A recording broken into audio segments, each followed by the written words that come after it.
Hola mis amigos televidentes, Baluarte de la Verdad, aquí por Teleradio América, canales 12 y 45, Teleradio América en vivo por internet, con el apoyo de los muchachos de aquí del canal, nos vemos en todas partes del mundo y lo mejor posible. Tengo hoy la presencia de un profesional joven, preparado, un analista político de arriba abajo,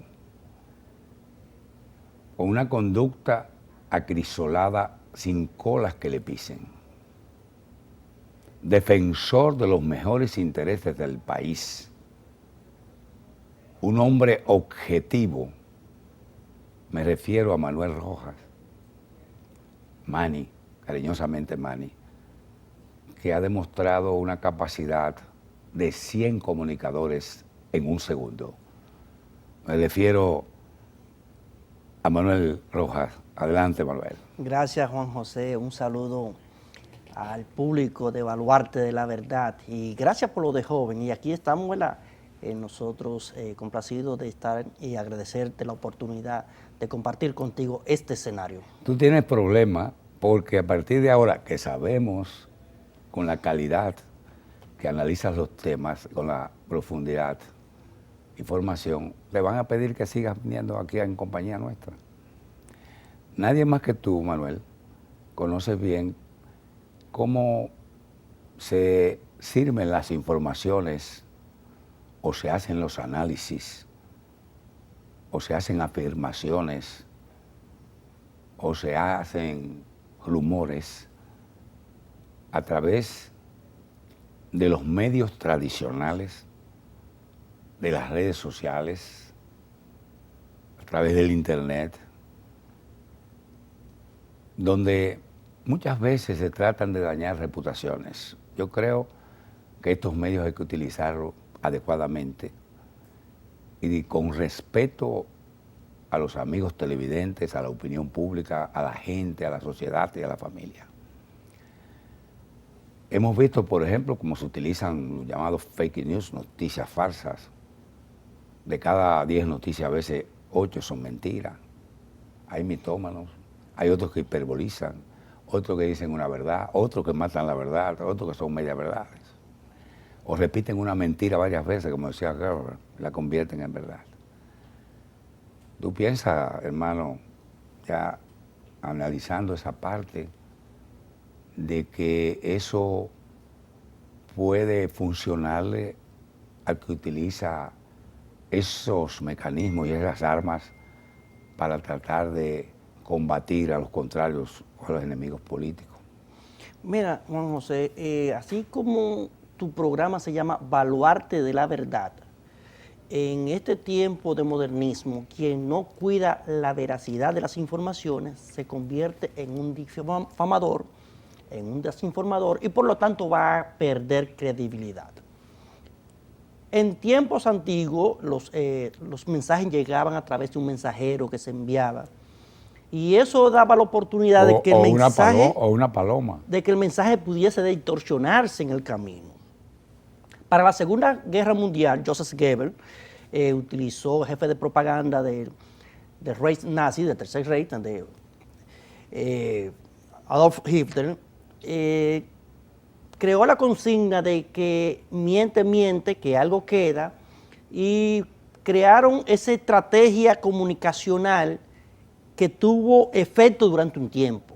Ahora bien, ¿qué pasa? Con el paso del tiempo, las tecnologías nos han apoderado de algunas herramientas, una que se llama Google, que usted a un clic puede tener acceso a la verdad. Yo recuerdo cuando uno era niño, esos editoriales de emisoras de radio, de programas de televisión, la gente lo daba como bueno y válido, es decir, cuando un medio de comunicación en su editorial, que se supone que es la posición de un comentario del medio, cuando se hacía un comentario en ese tenor, la gente daba eso como voz de Dios. Y usted, como no había tanto acceso a la comunicación, usted tenía que darlo como bueno y válido o dejarlo ahí, porque no había de otra. Ahora bien, Hoy en día, en esta sociedad líquida, como dice Bauman, se da mucho esto por el acceso a las redes sociales y es bueno, la llegada de las redes sociales han democratizado el acceso a la información, pero en ese mismo tenor han dado facilidades para que cualquier individuo pueda emitir cualquier opinión sin ningún sustento. La rumorología se ha puesto de manifiesto. Ahora bien, ¿qué pasa? Tal y como tú dices, como se llama tu programa, Baluarte de la Verdad, hoy en día el que no vierte una información revisada y que esté más o menos pegada a la verdad, pierde credibilidad rápidamente, porque no es como antes. Antes usted decía una desinformación y quizá tardaban meses o años para comprobarse o no si lo que usted estaba diciendo era verdad o no.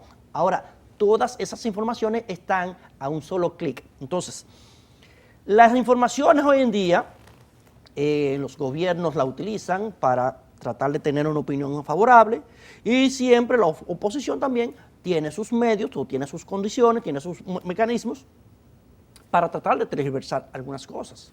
Entonces, en esa lucha, en ese fragor, se pone en riesgo de que si usted no trata de ajustar sus posiciones, usted va a ir a la cloaca o a la basura. Porque, señores, cuando, por ejemplo, en mi caso, a quienes yo sigo páginas oficiales que estén más o menos pegadas a la verdad, porque no hay una verdad absoluta, ¿verdad? Pero uno verifica que cuando uno va a dar una información de un medio que tiene credibilidad, usted dice, ese medio tiene credibilidad. Ahora, cuando tú vas y accedes a una página que tú dices, no, pero espérate, es una constructora de fake news, tú dices, no, pero lo dijo fulano, no me vale ninguna credibilidad. Entonces, en esa misma dirección, nosotros, los que hacemos opiniones, entonces estamos sujetos a eso, a de que si nosotros comenzamos a desvirtuar lo que decimos, si no se apega a la verdad, entonces la gente nos dice, Manuel Rojas es un fabulador. Lo que diga Manuel Rojas no tiene ninguna veracidad. Mira, aquí nosotros nos acostumbramos a los dos últimos presidentes que casi ni hablaban. E inclusive se hizo una costumbre sistemáticamente hablar mentiras desde los gobiernos pasados. Una de las características que tiene el presidente de la República, Luis Abinader, es que él habla con mucha espontaneidad y con frecuencia. Mucha gente dice, eso es malo. Sin embargo, yo creo que es bueno, porque antes era mudo uno, el otro hablaba solamente a las élites de la prensa en un momento determinado. Y Luis Abinader ha democratizado la información. Pienso que esa posición del presidente de la República le ha podido ganar a él un apoyo a nivel de opinión pública nacional, inclusive sectores de la pirámide social alta, media y baja. Inclusive, una de sus valores lo valorizan en una posición bastante cómoda hasta el momento. Los funcionarios, en mayoría, no hablan, me dejan todo casi prácticamente al presidente. Luis Abinader tiene un speaker que sí maneja bien la comunicación, es un trato muy correcto con los medios, con la opinión pública, lo hace con humildad, no hay prepotencia, todas esas cosas la gente se fija. Ahora bien,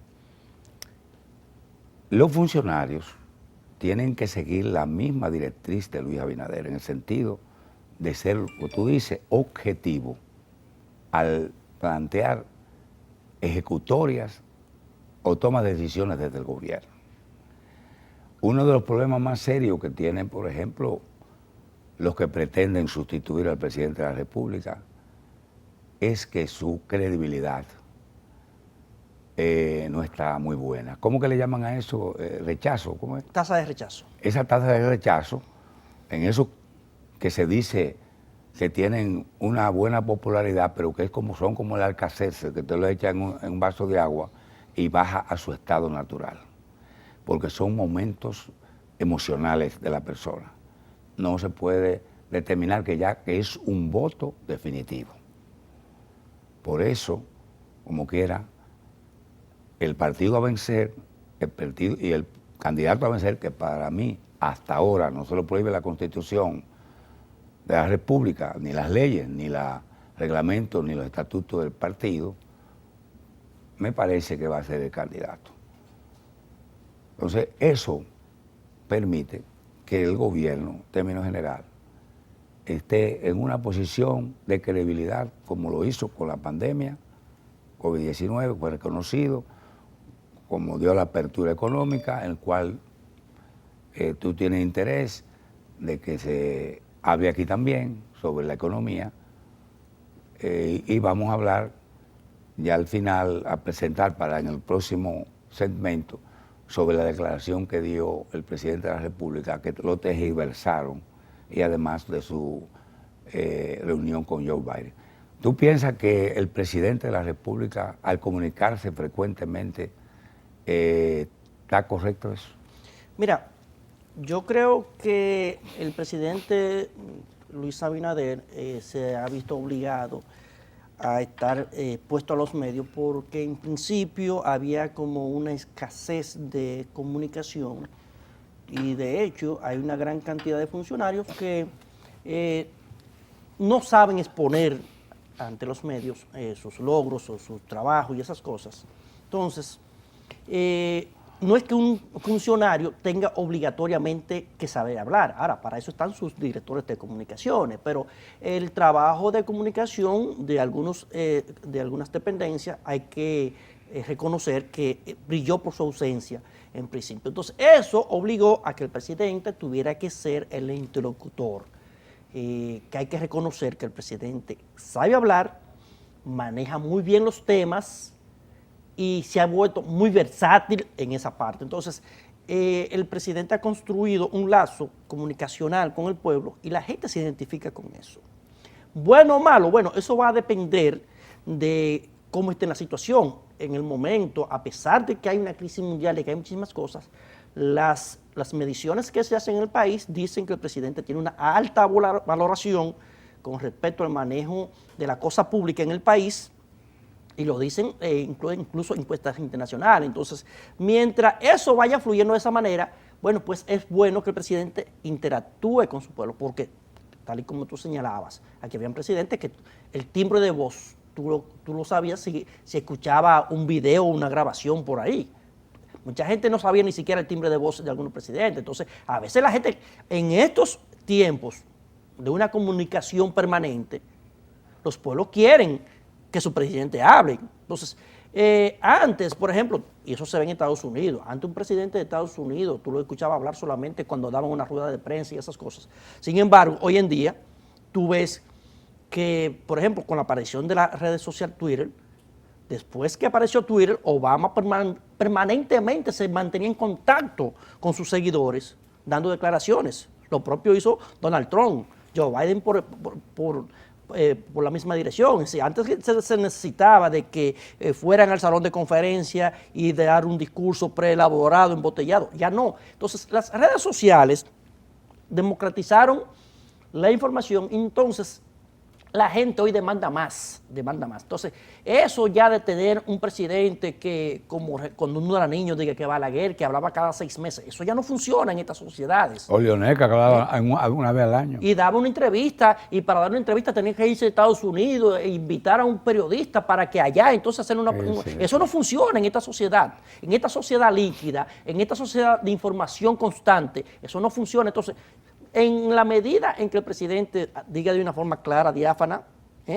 y la forma tan precisa en cómo se ha vuelto un excelente orador, yo creo que eso le beneficia. Mira, le vamos a poner algunas imágenes de la visita del señor presidente de la República a California, con la Cumbre de las Américas, que fue invitado por Joe Biden y Kamala Harris, donde hay la participación de la mayoría de los países latinoamericanos, Centroamérica y el Caribe, con la excepción de Venezuela, de Nicaragua y de Cuba, en el cual el presidente de la República, Leonel Abinader, dijo, independientemente que respetaba la decisión del anfitrión, Joe Biden, él entendía que deberían estar presentes.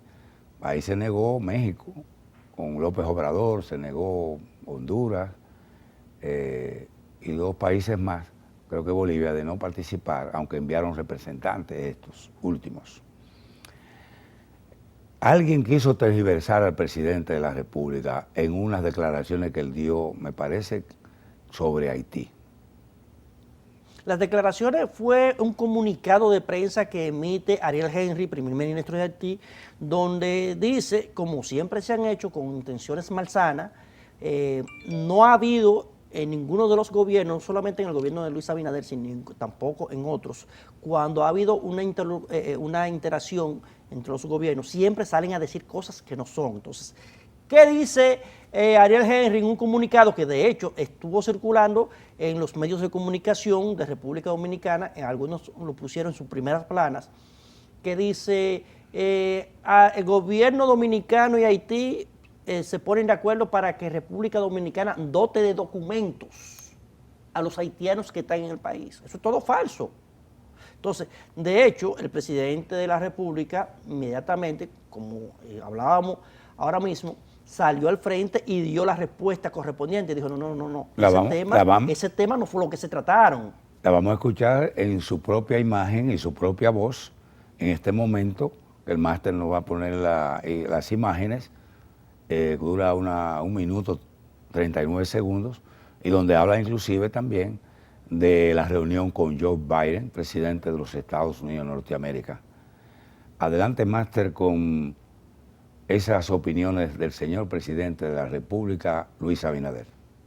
Presidente, saludos. Detalle de la cena de ayer. Eso no es correcto, eso no es correcto. Nosotros vamos a hacer una aclaración. Nosotros no tratamos eso porque eso sería ilegal.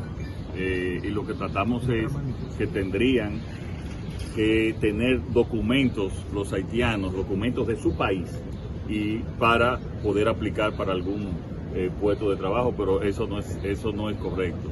Ni tampoco lo de que estamos apoyando la candidatura que mencionaron, porque tenemos también una candidatura de Panamá, y lo que dijimos es que vamos a conversar con Panamá. O sea que y eso vamos a hacer aclaración del lugar. Su cena ayer, presidente, con Biden, ¿cómo le fue? ¿De qué trataron? Muy buena, muy cordial, conversamos. Ustedes saben que en ese nivel también ya va más allá de los temas de Estado, y fue una cena muy cordial de una pareja, tanto él como la primera dama Jill Biden, muy decente, y fue realmente una noche muy acogedora, muy bonita, y especialmente en el lugar donde se dio. Pero por ¿quién lo plantea esto? Bueno, habría que preguntarle. Nosotros estamos aclarando lo que fue, allá habían muchos testigos, y además eso es imposible. Quizás no entendieron. Pregúntele a ellos. Pero eso es imposible nosotros regularizar si no hay documentos, si no tienen documentos, y se le aclaró muy bien. ¿Pero llegaron a algún acuerdo, presidente? Ya que no llegamos a ningún acuerdo. Ellos solicitaron una entrevista y nosotros le dimos la entrevista y conversamos sobre los temas normales bilaterales. Yo se lo dije a ustedes que no había ningún... No, es que no pidieron nada tampoco. Fue una conversación sobre temas bilaterales.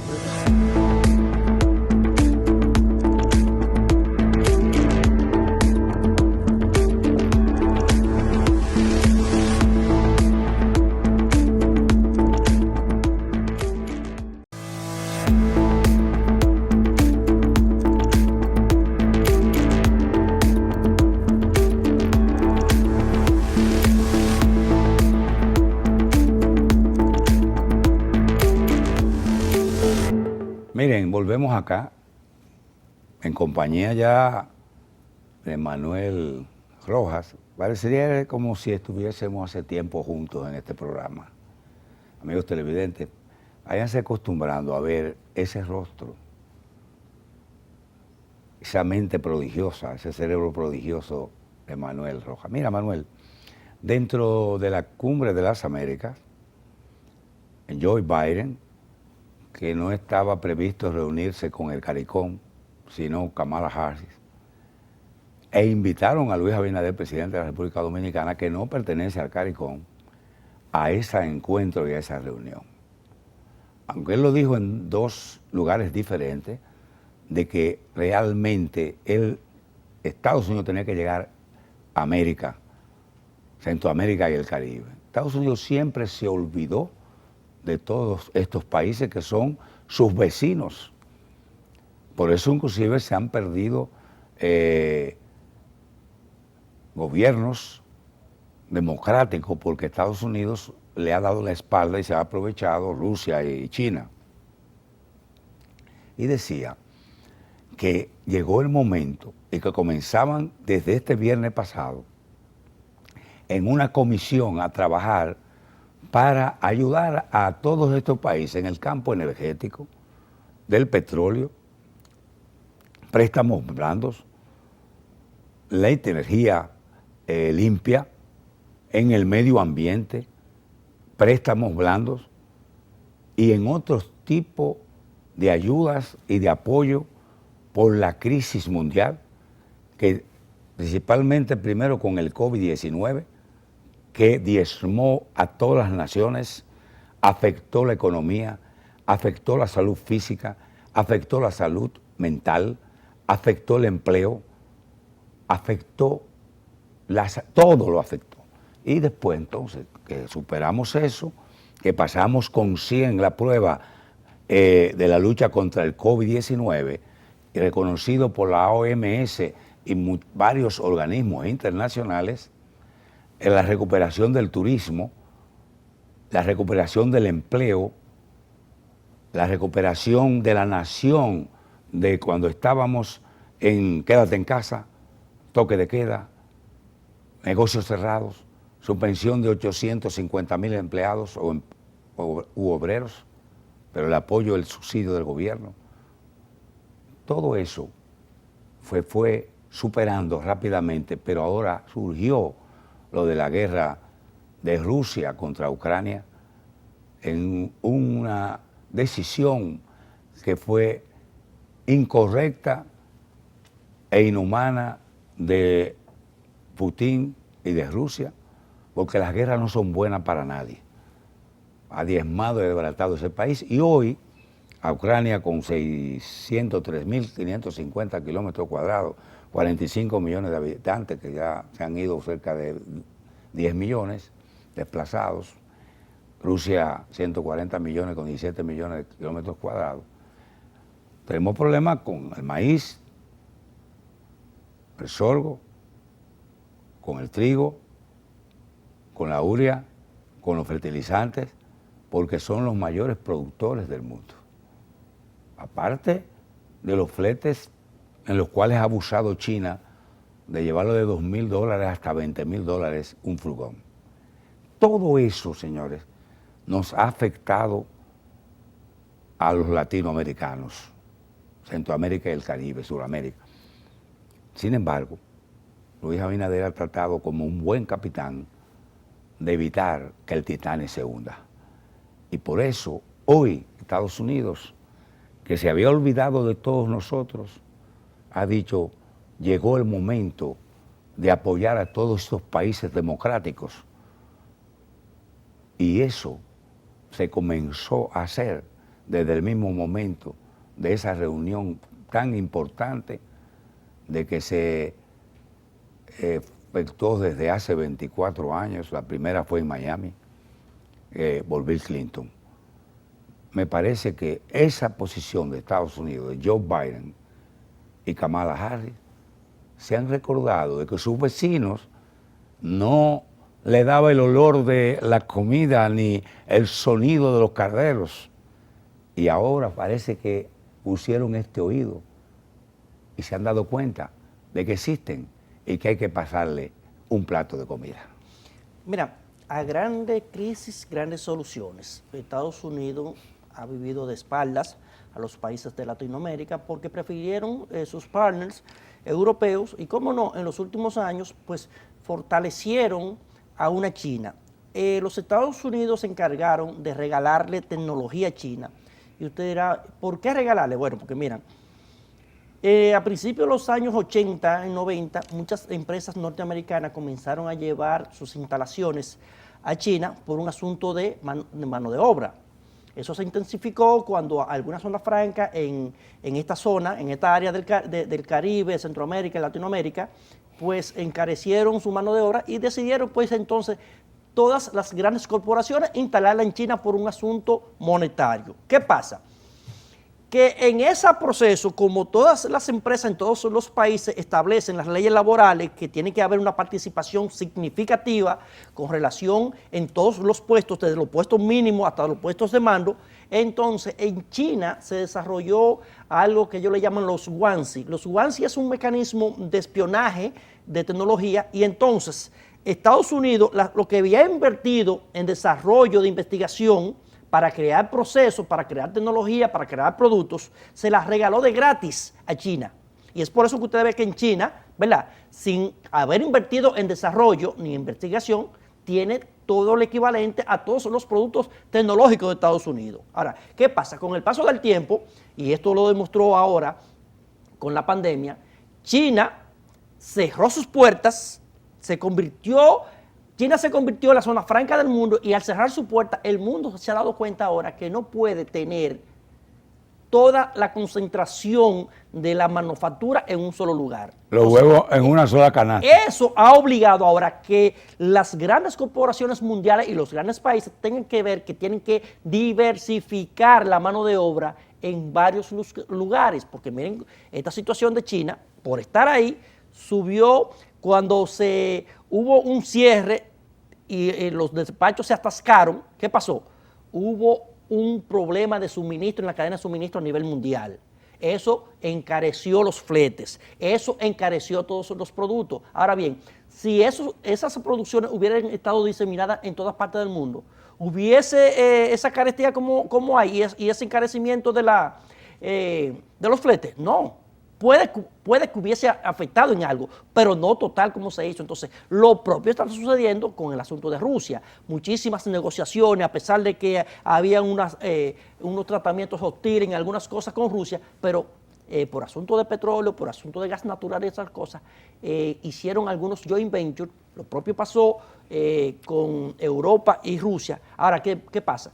Que con esta intervención de Rusia a Ucrania, la misma Europa se dio cuenta que tampoco podía poner todos los huevos en una canasta. Entonces, al llegar esta intervención, ¿a qué jugó Putin? Bueno, dijo, yo invado Ucrania, la Europa tiene que permitir que yo lo invada porque no pueden hacerme frente ni pueden oponerse a esa invasión. ¿Por qué? Porque dependen de mi petróleo, dependen de mi gas para calentarse, dependen de mi trigo para comer, dependen de mi girasol para consumir aceite de girasol, que es la mayor cantidad de aceite que se consume en Europa, y un sinnúmero de otras cosas más. Dependen de mi hierro para forjar y seguir en las construcciones. Entonces, ¿qué ha pasado?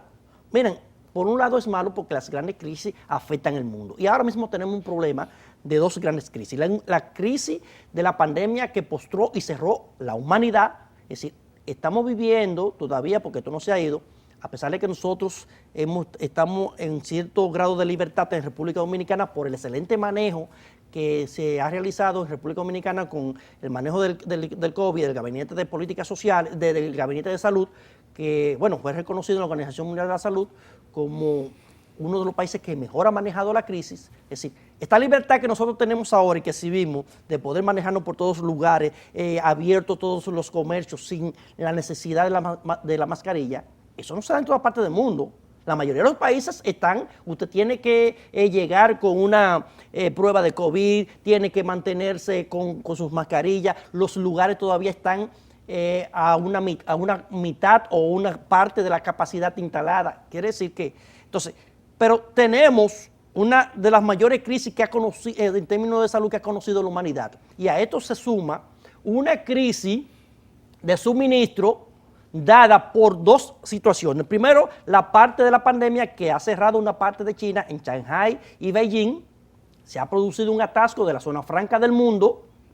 Hay más de 600 buques que no pueden despachar mercancía a todas las partes del mundo y entonces tenemos la situación Rusia y Ucrania que tiene también otro atasco en despacho de granos, porque son entre Rusia y Ucrania aportan casi el 40% de los granos que se consumen en el mundo. Trigo, la urea que es para los fertilizantes, es decir, tenemos una situación. Entonces, esto va a crear una obligatoriedad de repensar la geopolítica mundial. Entonces, los países como este deben aprovechar para que esa redistribución que se va a hacer con las instalaciones de las zonas francas a nivel mundial, nosotros podamos aprovechar eso. Mira, en un momento determinado, Joe Biden planteó, por esa crisis comercial con China, la gran fábrica mundial que es China, planteó de que había que traer la mayoría de esas empresas aquí a Latinoamérica y el Caribe, Centroamérica y el Caribe.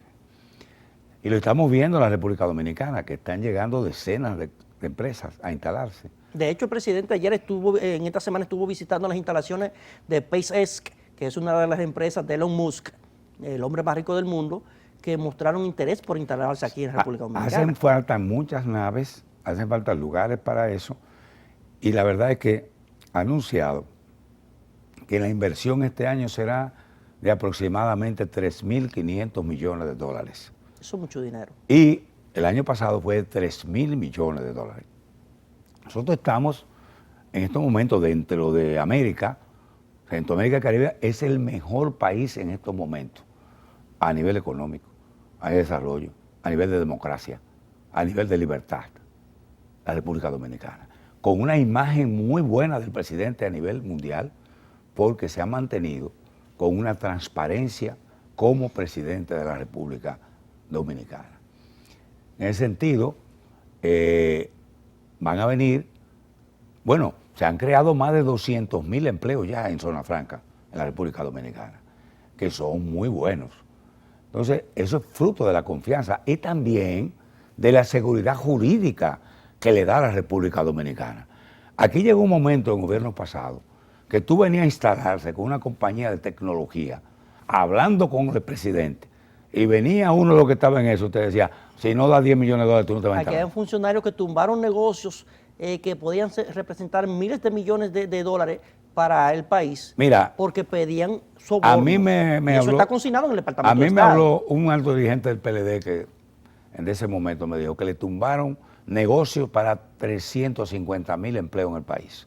Hubo uno solo que manejaba en área de turismo, que para un proyecto pidió 15 millones de dólares. Y a unos americanos, ellos se fueron, ahí lo calentaron bien calentado. Pero lo que te quiero decir es que eso ahora no se ve así. Yo no te digo que no hayan amagos, porque la corrupción y las raíces establecidas en este país Siempre no, aparecen algunos que creen que son más inteligentes que otros. sí, no son fáciles de erradicar. Ahora bien, se está pendiente, no solamente el gobierno de Luis Abinader, sino la gente.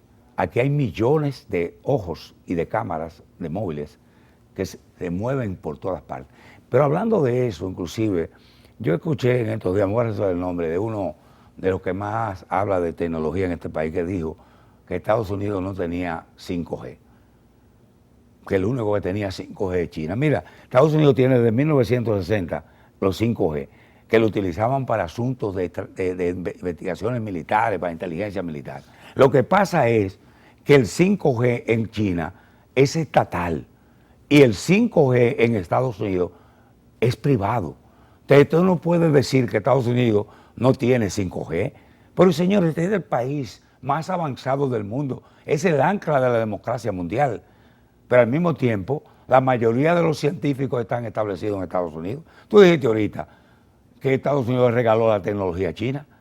En cierto sentido, porque le dio la facilidad. No, pero es verdad. Que a través del espionaje industrial ellos se beneficiaran de la instalación de empresas tecnológicas que estaban allá y ellos, bueno, están aquí, solamente tenían que destapar el producto, hacer ingeniería inversa y ya está ahí. ¿Crió cuervo para que le saquen los ojos? Bueno, claro que sí, claro que sí. Entonces, hoy tienen el dilema de que ahora van a tener que salir de China porque le dieron demasiado poder a una nación hostil y entonces yo creo que ahora los muchísimos países de Latinoamérica se van a beneficiar de esa redistribución que tiene que haber obligatoriamente en los aspectos geopolíticos Tendrá mundiales. que haber un rediseño de toda la política Claro que sí, obligado. de América y de Centroamérica y el Caribe, Claro que en sí. una energía, en una economía circular Y colectiva. donde establezca, sí, colectiva entre esos países, donde establezca un problema de la energía y de la alimentación. Después de la pausa, amigos televidentes, vuelvo de nuevo con mi amigo Manuel Rojas. Vamos a hablar de política, de las perspectivas hoy para el 2024 de los diferentes partidos, lo que pasó con José Fran, que invitó 10 partidos y de que no encontraron la dirección, que se extraviaron, que la brújula, que no sé, que el GPS, que la ubicación no la encontraron, y entonces no se sabe qué pasó ahí. Pero vamos a desenredar esa madeja cuando regresemos de la pausa, Manuel y yo. Y ustedes verán que, señores, hay gente que piensan que creen más que los demás. Y una cosa es cuando usted está en el poder, con un maletín en la mano, negociando, a cuando usted está en la oposición. Una cosa es con guitarra y otra es con violín. Regresamos inmediatamente después de la pausa.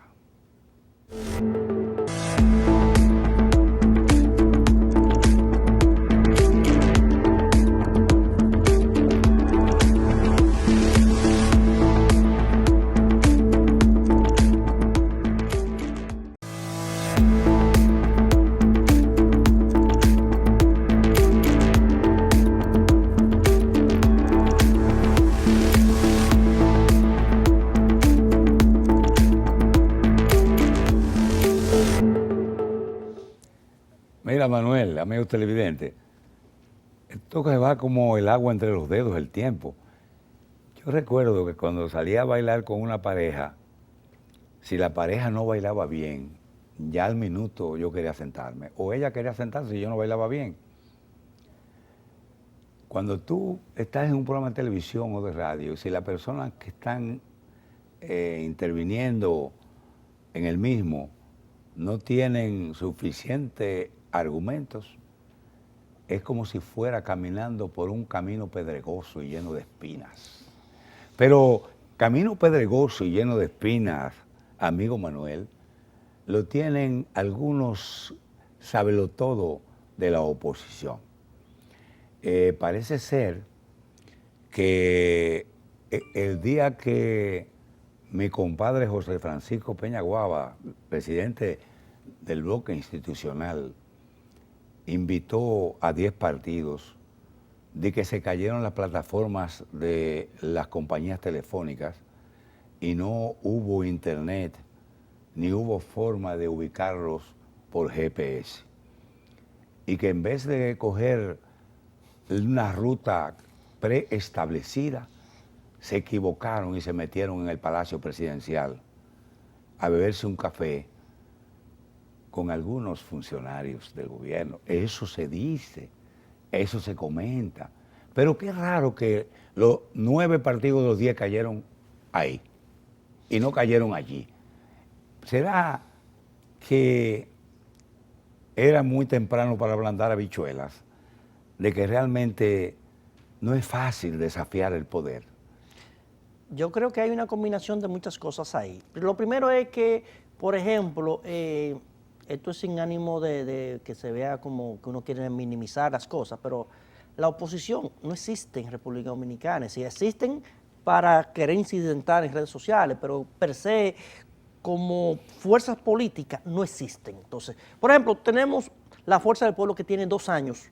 Desde el 17 de agosto de 2020 están haciendo política, pero mira, están juramentando presuntamente. Pero tiene 14 puntos porcentuales. Bueno, pero, por ejemplo, desde que se juramentó el presidente Luis Abinader, ellos están, antes de juramentarse, ellos están juramentando dirigentes del PLD. Ellos, su único modo de crecimiento es a través de la dirigencia del PLD, porque es lo mismo, disfrazado de un color ahora. Ahora, ¿qué pasa?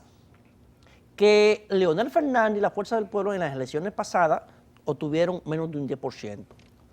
En las elecciones, ahora mismo, cuando se hacen las mediciones, con todo ese aparataje de supuesto crecimiento, de juramentaciones de miembros del comité político, de diputados y todo eso, no llegan a un 14%. Entonces, es casi imposible. Pero Leonel como figura política duplica a la Fuerza del Pueblo. No lo duplica, si acaso un 20%. Ahora, ¿qué pasa, señores? A 2 años de las elecciones, con un partido que no llega a un 14%, es imposible que nadie se arriesgue a manifestar un apoyo público. Ahora, la otra parte, es muy bueno ser un armador, ser un concentrador, ser un estratega político cuando usted disfruta de las mieles del poder, cuando usted tiene acceso a negociar y ofrecer decretos, a que cuando se está en la oposición. Entonces, son dos cosas muy diferentes. Entonces, si yo creo que fue un error. Si tú cumples años y tú invitas a una fiesta y te dejan esperando, ¿cómo tú te sientes? Inclusive, cuando tú has estado en Estados Unidos y has anunciado eso. Me dicen que los bonos de su compadre José Fran han caído mucho porque Leonel se puso a decir en los Estados Unidos, incluso hay unos videos en las redes sociales que lo compartimos en nuestra cuenta, donde él anunciaba que para este mes iba a recibir el apoyo de 10 partidos que iban a endosar su apoyo a la Fuerza del Pueblo. Eso no sucedió. Un error él haber anunciado eso. Cuando Leonel Fernández fue presidente 3 veces de la República y sabe que no es verdad que ningún partido de la oposición va a apoyar a un candidato que no llegue a un 14%. Eso no es verdad. Entonces, me dicen que los bonos de su compadre José Fran han caído muchísimo porque después quisieron buscar un bajadero. ¿Cómo tú sabes eso? Quisieron buscarle un bajadero y decir que no son partidos constituidos, sino que son proyectos que tienen una tendencia a convertirse en un futuro a partidos políticos. No, eso no fue lo que ustedes dijeron. Ahí están los videos donde el expresidente Leonel Fernández dice, el próximo mes nosotros vamos a recibir un gran acto en República Dominicana donde 10 partidos van a anunciar el apoyo a nuestra candidatura. Ahí es donde tú dices que hay que buscar a Google, que el que habla mentira tiene que tener buena memoria, en el sentido de que hoy en día ya no basta con tener buena memoria para hablar mentira. Es decir, el político, los que hacemos opiniones públicas, que hablamos mentira, no basta con tener buena memoria. Es decir, cualquier persona que nos esté viendo va y busca a Google y dice, no, pero eso que está diciendo Juan José, eso que está diciendo Manuel, es mentira. Es decir, ya no basta con que nosotros tengamos la buena memoria para retener la mentira. Pero la otra fuerza que se está disputando el mismo espacio, la otra fuerza, que es el PLD, que se está disputando el mismo espacio, que no la podemos hacer una alta de función política al PLD, es un partido que todo el mundo sabe que aunque ha recibido un golpe moral, todavía sigue bien organizado, bien estructurado a nivel nacional. No podemos decir que están muertos. Y de acuerdo a las informaciones que tengo, el PLD tiene mayor aceptación como partido que la fuerza, claro que sí, la Fuerza del Pueblo. Ahora, es que el PLD, mira qué pasa, que a veces veo gente que quieren hacer algunas comparaciones de que, bueno, por ejemplo, el PRM es un partido reciente y ya ganó unas elecciones cuando se presentó por segunda vez. Sí, pero miren, recuerden, cuando ustedes vayan a hacer esas comparaciones, primero digan una cosa, miren, cuando el PRM salió del PRD, se llevó todo, solamente se quedaron las siglas. Cuando Leonel se va del PLD, no se fue todo, se fue una mínima fracción. Son dos cosas diferentes. Él sacó menos de 5 puntos porcentuales y lo llevaron a 5 para hacer partido mayoritario. El PRM, cuando fue a la primera elección, sacó más de un 30%.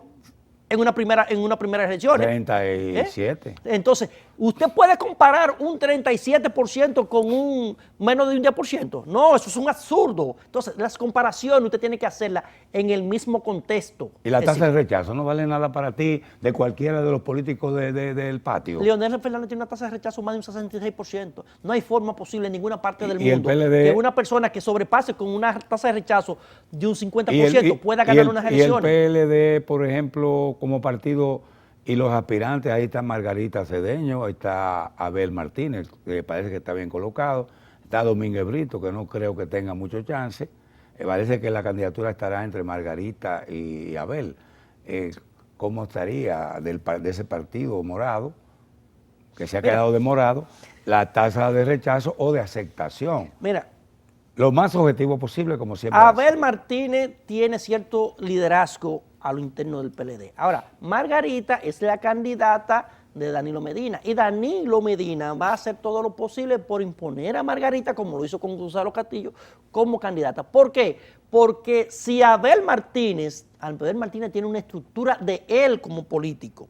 Si Abel Martínez es el candidato, no necesita, pero no es aguacate él. No necesita de Danilo Medina. No, Ahora, Margarita Cedeño es una candidata inorgánica. ¿Por qué? Porque Margarita no tiene una estructura política. Si Margarita la imponen ¿con qué? Con la estructura de Danilo Medina. Por lo tanto, va a seguir necesitando y Danilo mantiene una vigencia. Entonces, ¿qué yo entiendo? Y no será para golpear a Leonel Fernández, una astilla del mismo palo. Popularidad Porque fue es un asunto de permanencia y en política los espacios no se ceden. Y Danilo, a pesar de que no esté habilitado constitucionalmente para poder repostularse, todos los políticos entienden que tienen que tener una cuota de participación, una cuota de poder.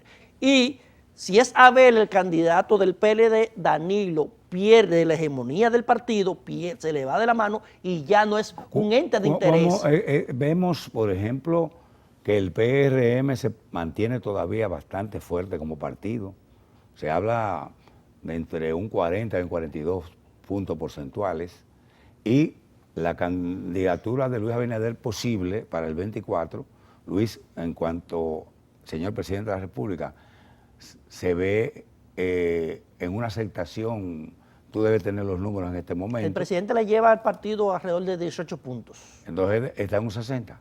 Está en 57, 58 por ahí más o menos. Mantener esa popularidad, como está la crisis, la inflación, que tú sabes, la hiperinflación, la situación de los precios del combustible, de la comida y todo, pero que saben que no Tú hablas del precio del combustible. Sin embargo, por ejemplo, mira, en esta semana el precio del petróleo llegó a un momento de estar a $121, casi $122. Sí. Es un precio que incluso en los Estados Unidos comienza a preocupar al gobierno de los Estados Unidos. Y yo vi encuestas en esta semana de la popularidad de Biden, que algunas le dan 37 y otras le dan hasta un 33. Es decir, para un presidente que es relativamente nuevo, eso es muy cuestionable. Pero mira que Joe Biden dijo inclusive que iba a apoyar a nuestros países de Centroamérica y el Caribe en el asunto del petróleo para aminorar el golpe que nos está dando. Sin embargo, ¿qué ha pasado con República Dominicana? Que en el mismo momento que se comenzó el alza alocada del precio del petróleo como consecuencia de la intervención de Rusia a Ucrania, el gobierno dominicano tomó la decisión de subsidiar los precios de los combustibles y es el único país del hemisferio donde el precio del petróleo no ha... Pero parece que eso ya es inaguantable. Se habla de que se han invertido cerca de 18.500 millones de pesos en eso subsidios. Es prácticamente el presupuesto. Y que ya el precio, eso es casi el presupuesto del Ministerio de Defensa. Y eso es lo que dice el presidente de la República, que va a estudiar la posibilidad de subir o no el precio de los combustibles. Es algo bastante amargo, pero el país tiene que continuar. Hay que ver qué se va a hacer con eso. Ojalá pueda bajar el petróleo en esta semana con el anuncio de John Biden. Qué bueno resaltar, Juan José, que esos subsidios, solamente por concepto de combustible, el gobierno ha tenido que subsidiar más de 18.000 millones de pesos. Eso es casi el presupuesto del Ministerio de Defensa. Eso se debe, en cierta forma, gracias a las eficientes labores de la Dirección General de Aduanas y de la Dirección General de Impuestos Internos. Entre ambos organismos, sin una reforma fiscal, es decir, esas dos instituciones han tenido un superávit de alrededor de 30.000 millones de pesos en los primeros 4 meses del año. Pero, entonces, quiere decir que la eficiencia en la gestión recaudadora del gobierno le ha permitido llevar una cantidad de subsidios que si no hubiese sido por esas cosas, hubiese tenido que irse a los mercados internacionales a buscar empréstitos o de lo contrario, no hubiesen podido subsidiar al país con esos. Lo que se dice es que aquí se perdía mucho dinero, que se iba como un río en los bolsillos de mucha gente. Y eso, hay que decir que el equipo económico del gobierno ha sido excelente y efectivo.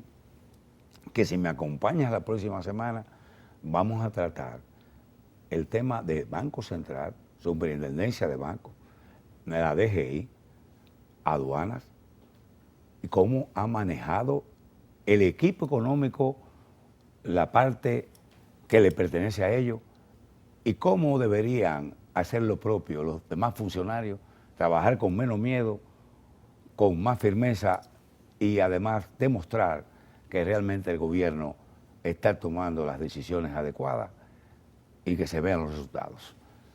Debes públicamente despedirte y comprometerte si vienes o no vienes, porque te va a quedar grabado. Gracias al público, ¿verdad? De Baluarte de la Verdad, gracias por la oportunidad y nosotros nos comprometemos a tener otra participación contigo aquí en este escenario. Bueno, amigos televidentes, nos vamos a ver en el próximo programa. No se lo pierdan.